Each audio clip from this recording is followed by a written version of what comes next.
Dative bonding होगी या कोई कोऑर्डिनेट कोवेलेंट बॉन्डिंग होगी।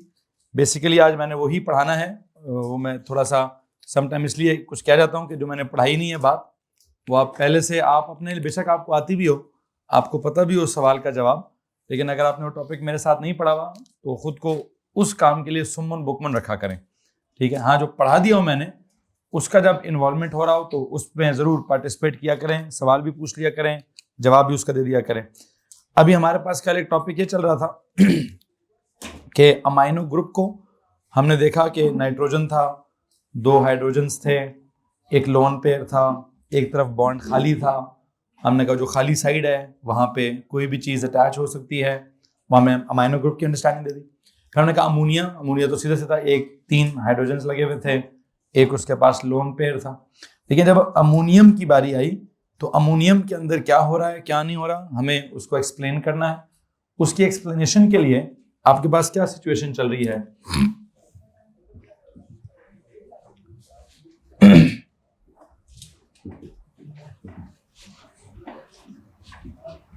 कंपाउंड्स एंड बॉन्डिंग हमारा चैप्टर है जी, और मुझे लगता है आज आयनिक कंपाउंड्स की बजाय कोवेलेंट कंपाउंड्स, बल्कि कोवेलेंट कंपाउंड्स की बजाय भी आज जो मैं एग्जांपल कराऊंगा तो पेज के हेडर पर ऑफ कोर्स वही वर्ड आएगा जो कल के लेक्चर के एंड पे कहीं बुशरा ने इस्तेमाल किया है। क्या लफ्ज आएगा क्या नहीं आएगा देखते हैं उसको देखने से पहले हमारा क्या सिचुएशन चल रही थी। हमने एक तरफ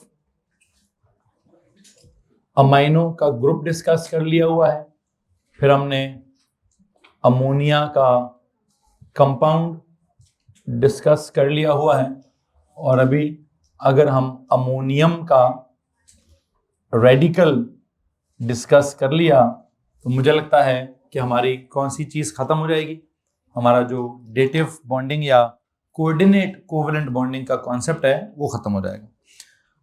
देखते हैं जनाब साहब, क्या मैंने यहाँ पे आपको समझाना है क्या नहीं। आपने इसको क्या बोला हुआ? NH2 यूं लाइन लगाइए, इसको क्या बोला?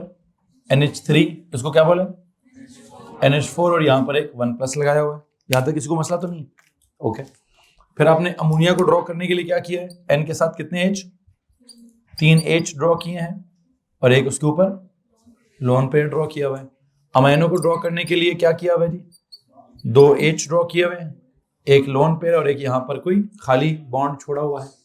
अमोनियम को ड्रॉ करने के लिए मैं क्या करूंगा? मुझे क्या नजर आ रहा है? I think there are N के साथ मुझे 4 हाइड्रोजन नजर आ रहे हैं। कितने? ये लो जी, मैंने यहां पर 4 हाइड्रोजन बना दिए हैं। अच्छा, N के साथ क्या नजर आ रहा है? NH4 है, तो इसका मतलब N के साथ 4 हाइड्रोजन होंगे। 4 हाइड्रोजन बना दिए। ओवरऑल चार्ज क्या फील हो रहा है?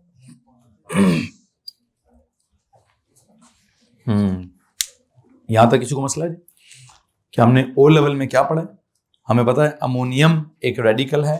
अमोनियम रेडिकल में N के साथ 4 H होंगे। जब उसके साथ 4 H होंगे तो उसके ऊपर ओवरऑल चार्ज 1 पॉजिटिव होगा। बिल्कुल ठीक है। अब ये मैंने बना तो दिया है, लेकिन मुझे ना इसकी थोड़ी डॉट एंड क्रॉस डायग्राम समझनी है। क्या समझनी है? मुझे इसका डॉट एंड क्रॉस में ये समझना है कि नाइट्रोजन बिलोंग करता था किस ग्रुप को? नाइट्रोजन के वैलेंस शेल में कितने इलेक्ट्रॉन्स होते हैं? 5। 5 में से हुआ क्या है? 5 में से यहां तो चलो 5 कैसे समझ आते हैं सर जी? 1 2 3 4 5। इसी तरह 1 2, इधर एक बॉन्डिंग होगी 3, और ये क्या 4 5। यहां किधर है 4 5 का हिसाब? मुझे लगता है 4 5 का हिसाब वन ऑफ द ऑप्शन जो मैं देने लगा हूं वो क्या है? एक नाइट्रोजन का इलेक्ट्रॉन इधर है, एक नाइट्रोजन का इधर है, एक नाइट्रोजन का इधर है, एक नाइट्रोजन का इधर है। कितने हो गए? और एक नाइट्रोजन का लूज हो गया है। 1+ का क्या मतलब होता है? 1+ का मतलब एक लूज ही होना होता है ना। तो मेरे दिमाग में सबसे पहली बात क्या आती है कि नाइट्रोजन का एक इलेक्ट्रॉन इधर है, एक इधर है 2, एक इधर है 3, एक इधर है 4। 4 हो गए। कौन? 4 आ गए हैं नाइट्रोजन के इलेक्ट्रॉन्स इधर। टोटल होने कितने थे? 5वां क्या हो गया? वो लूज हो गया। 5वां लूज हो गया तो उसकी वजह से 1 पॉजिटिव चार्ज आ गया। 4 यहां बॉन्डिंग में इन्वॉल्व हो गए, एंड दैट्स इट।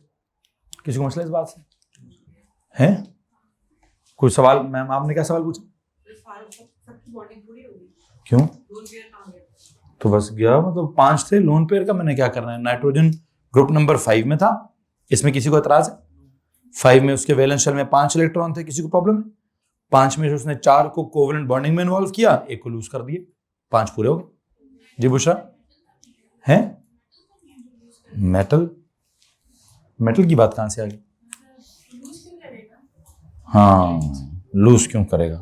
मुझे तो नहीं पता क्यों करेगा, मुझे इतना पता है NH4 1+ है। ऐसे तो नहीं होता, ये असल सवाल है सर, ऐसे तो नहीं होता कि जी आप क्या कहें, आप कहें जी ओ लेवल, मैं तो भी ओ लेवल के हिसाब से पढ़ा रहा हूँ। मैंने तो अभी तक पेज के हेडर पर ना डेटिव लिखा है तो ना कोऑर्डिनेट कोवेलेंट लिखा है। मैं तो ओ लेवल का दिमाग चला रहा हूँ। मेरा ओ लेवल का दिमाग ये कहता है कि सबसे पहले तो कहता है सर जी रेडिकल्स के क्या मारने होते हैं, रटे मारे हुए हैं हमने। 2 मिनट रुके बेटा, आपके सवाल को लेता हूँ। रेडिकल्स में हमने किस तरह के रटे मारे हुए हैं? सर जी हमने रेडिकल्स में पता नहीं कितने ढेर सारे नेगेटिव रेडिकल्स के रटे मारे थे। वो nitrate nitrite, sulphate sulphide, phosphate phosphide, carbonate, bicarbonate, manganate, dichromate, बहुत सारे हमने पढ़े हुए। लेकिन क्या हमने उसके अंदर का स्ट्रक्चर देखा था कभी? नहीं।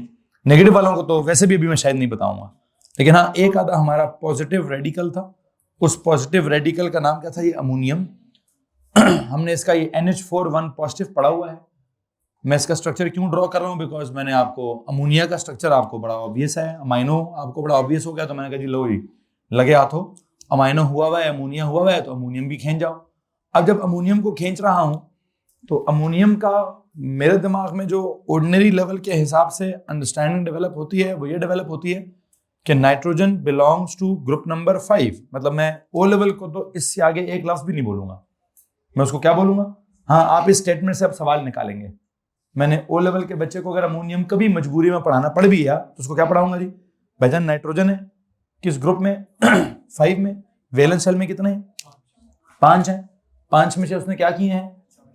मतलब चूंकि उसने पहले इसका रटा मार लिया होगा, पहले उसने इसका रटा मारा होगा सर, उसको पता होगा अमोनियम क्या होता है? N के साथ 4 H होते हैं, ओवरऑल चार्ज 1+ होता है।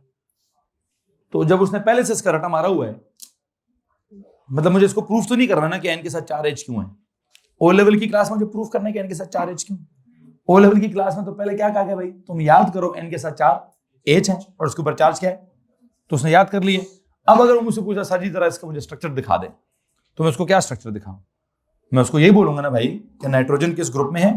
5th में। वैलेंस शेल में कितने इलेक्ट्रॉन्स होते हैं? 5। 5 में से कितने हाइड्रोजन के साथ कितने सिंगल कोवेलेंट बॉन्ड्स हैं? 4। इसका मतलब कितने इलेक्ट्रॉन्स बॉन्डिंग में इन्वॉल्व हो गए? 4। थे कितने? अच्छा 4 के 4 और 4 कितने हो गए? 8।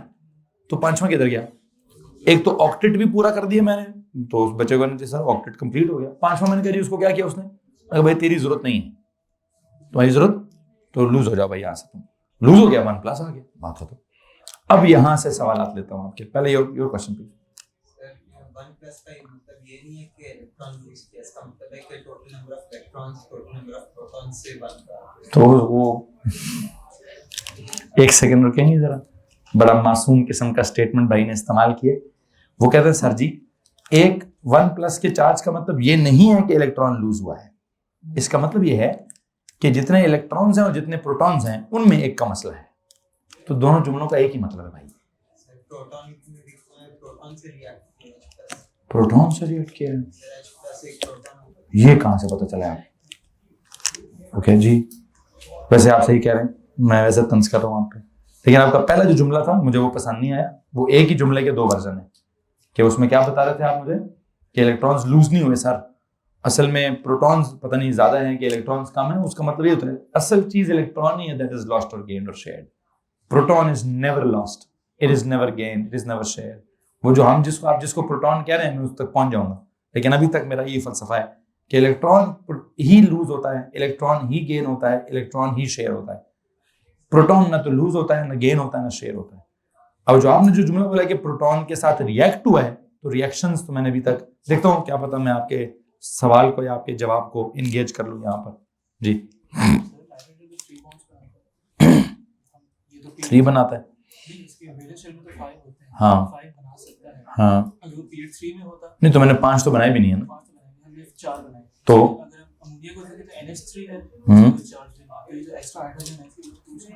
क्या हुआ? हाँ इसकी वजह से कुछ नहीं, वहां होगा तो इसी की वजह से कुछ ना कुछ होगा। लेकिन आप सवाल रेज करें अबाउट नाइट्रोजन के ऊपर, ऑक्टेट रूल खराब हुआ नहीं, 8 होने थे 8 हो गए। नाइट्रोजन के 5 में से 4 उसने बॉन्डिंग में लगा लिए, एक उसने लूज कर दिया। इस पर कहीं ना कहीं सवाल पैदा हो सकता है। बुशरा का सवाल था।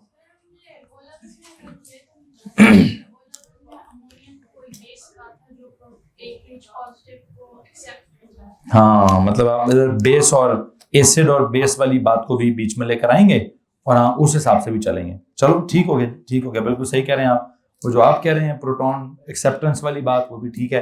जो आप कह रही हैं बेस वाली के प्रोटॉन एक्सेप्टर वाली बात, वो भी ठीक है। लेकिन मैं तो अभी एसिड बेस नहीं पढ़ा रहा हूँ, तो मुझे एसिड बेस से थोड़ा दूर रखें ना प्लीज, ठीक है। मेरे चैप्टर का नाम एसिड बेस तो नहीं है, मेरे चैप्टर का नाम प्रोटॉन डोनर और प्रोटॉन एक्सेप्टर भी नहीं है। मेरे चैप्टर का नाम तो है जी कंपाउंड्स एंड बॉन्डिंग। तो मुझे तो या आयनिक बॉन्डिंग थी वो समझानी थी, या कोवलेंट बॉन्डिंग थी वो समझानी थी। आयनिक बॉन्डिंग का जमाना खत्म हो गया है, चैप्टर उसका खत्म हो गया है। मेरा चैप्टर चल रहा है कोवलेंट बॉन्डिंग। कोवलेंट बॉन्डिंग में अमाइनो के अंदर कोवलेंट बॉन्डिंग समझा चुका हूं कि वो ग्रुप है तो उसके अंदर क्या क्या सीन है। अमोनिया के अंदर कोवलेंट बॉन्डिंग ओ लेवल के बच्चों को पता होता है। अमोनियम आ गया है मेरे सामने, इसकी मैं कोवलेंट बॉन्डिंग समझाना चाह रहा हूं। और इसकी कोवलेंट बॉन्डिंग में एक ऐतराज जो आपने सबसे पहले उठाया ना, मैं उस ऐतराज को वैलिड समझता हूं। कौन सा वाला ऐतराज को? सर ये नाइट्रोजन मेटल है कि इसने लूज कर दिए, ठीक है। तो उस बुनियाद पर शायद आप ये सवाल उठा सकती हैं कि सर नाइट्रोजन ने लूज कैसे किया यार, ये नहीं मान सकते हम कि नाइट्रोजन तो मेटल की कैटेगरी में कभी सोचा भी नहीं उसको हमने। मेटल के साथ होता है दे वुड ऑलवेज क्या लूज इट, नॉन मेटल्स में क्या होता है they will never lose electrons. उनका एक ही सीन है, they will either gain electrons और दे विल शेयर इलेक्ट्रॉन्स। तो जो मैं भी जुमला ऑर्डिनरी लेवल का दे रहा हूं उसमें सबसे बड़ा प्रॉब्लम क्या है कि मैंने ये कह दिया कि nitrogen will lose an electron. ये बात यहां पे बिल्कुल फिट नहीं होती है। तो इसका जवाब निकालने के लिए या मैं अब्बास साहब आपका जुमला कैरी कर लूंगा, या मैं आपका जुमला कैरी कर लूंगा, या मैं कोई नई किस्म की बॉन्डिंग पैदा कर दूंगा। क्या कर दूंगा जनाब साहब? फिलहाल मसला क्या चल रहा है इस वक्त? मसला ये है सवाल लिखें जनाब साहब, इसको बराबर करें और बराबर करके सवाल लिखें, explain the bonding in ammonium. Explain the bonding in ammonium, in ammonium ion या इन अमोनियम रेडिकल। कॉलम्स बराबर कर दें और हमारा टॉपिक डेवलप होता है अमोनियम आयन या अमोनियम रेडिकल के बारे में। और अभी जो मैं एक्सप्लेनेशन दूंगा ओ लेवल की एक्सप्लेनेशन क्या है, ऑर्डिनरी लेवल की एक्सप्लेनेशन सुनिएगा जरा जी। Explain the bonding in ammonium radical में जवाब लिखिए पहले O level approach. O level approach का जवाब सुनिए जी। Since nitrogen belongs to group number 5, since nitrogen belongs to group number what G? 5. So it has 5 valence electrons. So it has 5 valence electrons.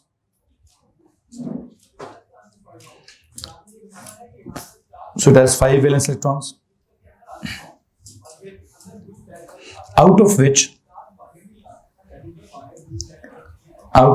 क्या होता है 4 electrons, out of which 4 electrons are shared, out of which 4 electrons are shared, comma लगा के लिखें 1 each with hydrogen atoms, 1 each with 4 hydrogen atoms, 1 each with 4 hydrogen atoms. तो हमने कहा since nitrogen belongs to group number 5, so it has 5 valence electrons, out of which 4 electrons are shared, each with क्या 4 hydrogen atoms, and the 5th electron is lost, and the 5th electron is lost,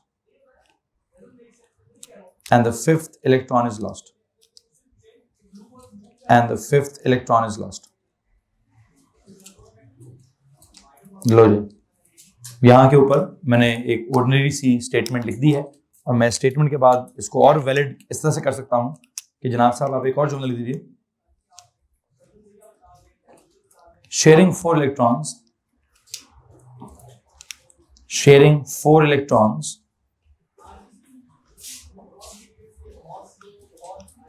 with 4 hydrogen atoms sharing 4 electrons with 4 hydrogen atoms makes a total of 8 electrons,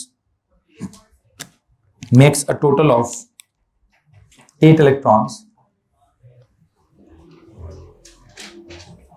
makes a total of 8 electrons in the valence shell of nitrogen, in the valence shell of nitrogen. I dot E, that is क्या? Octet rule is obeyed. Octet rule is followed. That is, octet rule is followed.